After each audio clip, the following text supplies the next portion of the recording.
This year of 2020 has been full of uncertainties so far, more so with regards to Canadian immigration.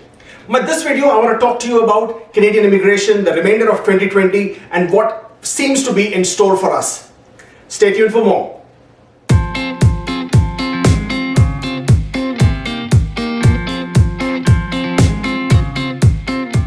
This video may be slightly longer because I'm going to talk to you in detail about international students, the people who are already in Canada, and everybody else. Do watch the video till the end so that you don't miss out on any of that information.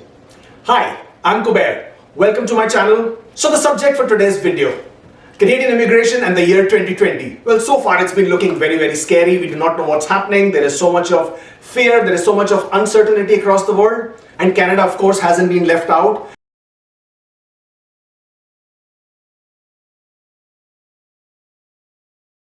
Now, let me come to the third category of people who I want to talk to you about, and that is basically everyone else out there. But even in this large group of people, I would like to segregate it further.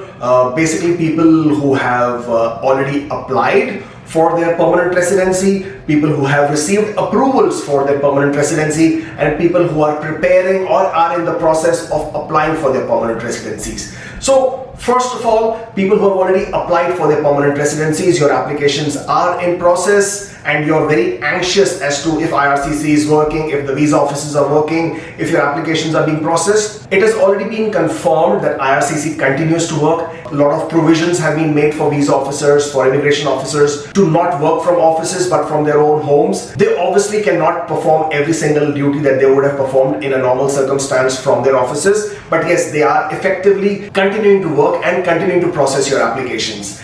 Before COVID-19 pandemic hit us, the average processing times for PR applications in Express Entry was ranging between 5 to 8 months. I expect that to get pushed down further, and it will be quite obvious to expect delays in the process, therefore giving us an average processing times in the range of, I would say, 8 to even 12 months in some cases. Also, for people whose applications are already in process, you have been getting extension of deadlines for your biometrics. So, your biometrics letter states 30 days, but an automatic extension to 90 days was given. I understand that even the 90 days period must be coming to a close right now. So there would be a further extension in order to, get your biometrics recorded. Don't worry about it. Don't fret about it. IRCC is aware and they are making provisions for that. Further, if you received an ADR, additional document request to submit additional documents for your PR application, again, you were given a deadline.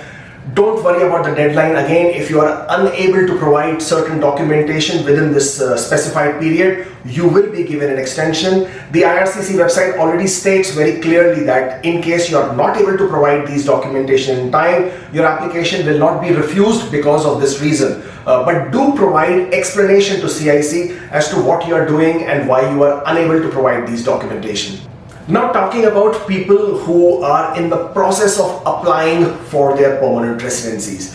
I know there is a serious amount of anxiety out there because so many people are losing their CRS points because of age. Their happy birthdays are not feeling very happy anymore, or their IELTS is expiring, their ECA is expiring, and therefore that is resulting in their profiles becoming ineligible or they're losing points in the CRS scores. First thing that has to be noted is that the language testing have been suspended in most of the countries, rather everywhere across the world. As long as there is a delay, a continuous delay in the language testing centers, that will directly affect the number of people who are entering the pool. So as long as the pool numbers are kept in check, as long as the pool numbers are being kept in control, that will be a big relief for people who are already in the Express Entry pool. Now let me show you a brief comparison between the Express Entry pools over the last 2 weeks. Now in this I'm showing you the April 14th and the April 27th pool breakdowns. On the April 14th breakdown, the number of people in the pool between 451 and 500 was 22,206. The same number in the April 27th pool breakdown between 451 and 500 has dropped down to 20,708 profiles. This drop in the number of profiles is very heartening to see. Now, considering that the last draw happened on the 1st of May for Canadian Experience Class program specific only for a score of 452, it effectively means that this range of profiles is now largely federal skilled worker profiles. Since most of the CEC profiles have already been cleared for scores of 452 and above, that basically means this 20,000 odd profiles that are available in the pool right now are largely federal skilled workers. We can expect that when the next draws start happening and they include the federal skilled worker, we can expect to see some lower CRS scores, which will be a huge relief for a lot of people who have been waiting anxiously for a very long time. And now for people who are now starting their process of applying for Canadian immigration. Well, you guys have to keep in mind that there is a lot of competition out there because of the demand. It's simply because of demand and supply. The supply comes from the quota that is released for each year by Canadian immigration, and the demand is basically because of so many people who wish to migrate to Canada. You will be competing with all of them, but understanding the CRS scores, the trends, how it has been over the last few months, you will need to place yourself very well in the pool, and only then you can expect to receive an ITA. If you feel that ITA is not something which will be easy for you, then look for PNP options, look for which province you may be eligible for. You have to also understand that each province has its own set of criteria, their own requirement, their own program. So you will need to check individual provincial program to see where you're eligible, where your occupation is in demand, where you have a good chance of qualifying and securing an ITA. If that is not going to work for you, think of securing a job offer. Yep, I know job offers are not easy and they're one of the most difficult things to secure and obtain, but it's an option. I know of a lot of people who still have been able to secure a job offer from a Canadian employer, and if this is an option that works for you, then do give it a serious consideration. And finally, the study in Canada route. There have been a large number of people who have recently come to Canada as students, but as mature students. Well, these are not your typical international students who have just finished their school, who have just recently graduated and now want to pursue postgraduate or master's program in Canada. But these are mature students who wish to study in Canada either for the purpose of specialized education or for the purpose of pursuing a permanent residency in Canada. Age is not the criteria as far as your study permit applications are assessed. However, your genuine intent to study in Canada, or whether you're a bona fide student or not, is what the visa officer is looking for when they assess your study permit applications.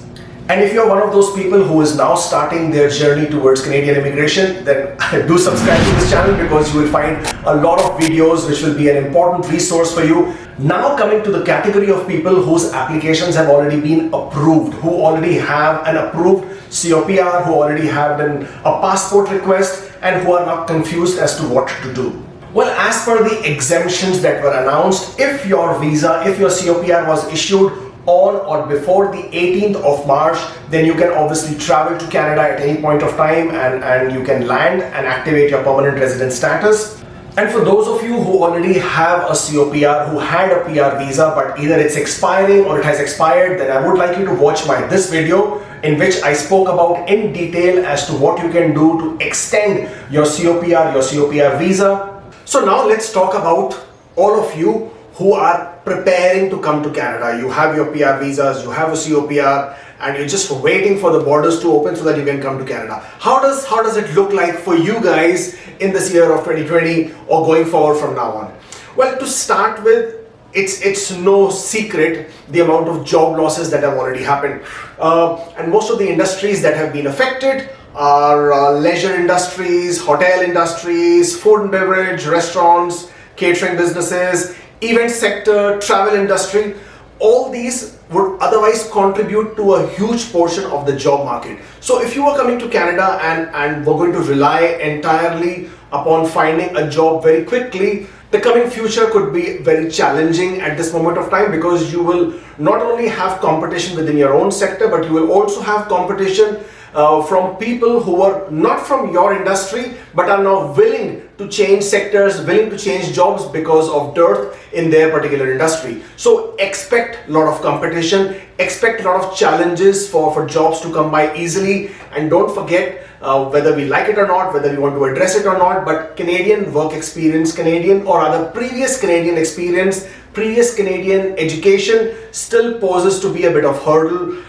So when it comes for an employer to make a choice, when it comes for an employer to decide between you and someone who has the work experience in Canada, who has previous education in Canada, then the preference will probably be for them. This is especially true for industries where there is a preference of you having some familiarity with the local culture, with the local norms and functions. So what is the solution? What should you be doing? What I would suggest personally, if it's possible for you, because for people who already have jobs back home in your home country, think about coming to Canada for soft landing. Soft landing basically means you come to Canada, you activate your permanent resident status, and you return back to your home countries, continue with your job, continue with your life, continue with your career, and wait for things to normalize, wait for things to settle down, and then make the permanent move and come and settle in Canada. For whom it is not possible, for who have already made that decision to come to Canada this year, who have already resigned from their jobs, who have already packed up and waiting to leave. It's going to be a challenge here, it's going to be a challenge in home country, it's going to be a challenge anywhere, so you may as well start and face it headlong right now. But for people who have that choice, people who can make that choice, you could consider just doing a soft landing, returning back to your home country and then coming back. Nobody has seen future, and we all wish we have a nice, clear crystal ball right now, but we don't. And we can't even predict how 2021 will fare. But at least it gives us more time. At least it gives us this opportunity to step back, to think, to settle down, and then plan how we are going to tackle this scenario once you come to Canada. As I mentioned in the beginning of the video, the immigration minister has already stressed that the immigration is not going to stop, that the immigration continues to be a very, very strong economic driver in Canada. So I don't see the quotas being reduced. I don't see any changes being brought to reduce the immigration numbers. And going forward, we can see a lot of preference or priority given to the international students community, to people who already have Canadian work experience, to people who are already inside Canada, who have provincial nominations. And it makes a lot of sense, because they're trying to make sure the people who are already in Canada, who have invested time, effort, money inside Canada, they at least get to regularize their status at the earliest. For everyone else who's planning their journey, have faith in the fact that the quotas still need to be met. The immigration is still a strong driver of this economy, and that will continue to be so in the foreseeable future. That's all for me today. Give us a thumbs up if you like the video. Do share, do subscribe, and I will see you next time. Bye.